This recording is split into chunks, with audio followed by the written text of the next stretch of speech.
Praise be to Jesus. Well, I'm back with you here this afternoon. The Pennsylvania grand jury report was released this afternoon. And here's a report here by Christine Niles of Church Militant. PA grand jury report. Cardinal Wuerl protected predator priests. So let's see what this says. Wuerl's name appears 169 times in the report. Wow, that's a lot.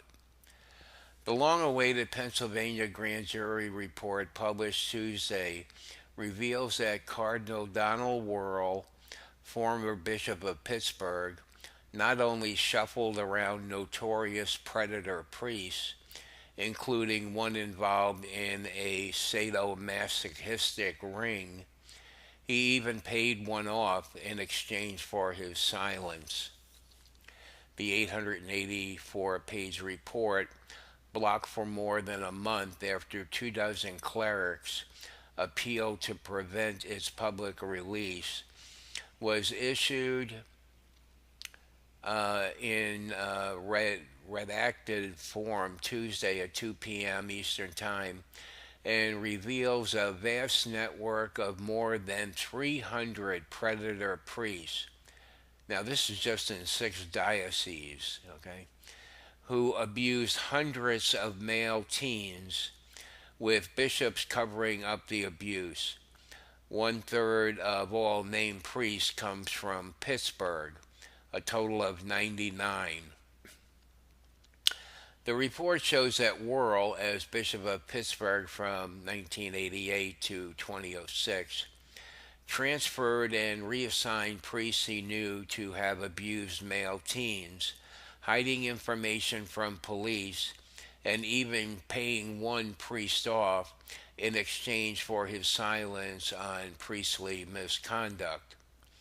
Among the most shocking cases was that of Father George Zeros, found dead in his Havana, Cuba apartment on May 2001, murdered by a gay prostitute.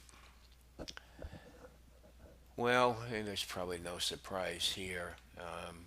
As people, competent people, sort of read the report, and there'll be more coming out about this. This is one of the first things I've seen here. So I'll probably post something else about this in a day or two if there's anything, really, really worth knowing.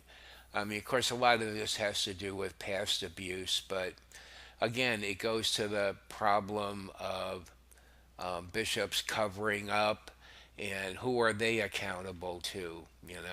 So that's really what the issue now is.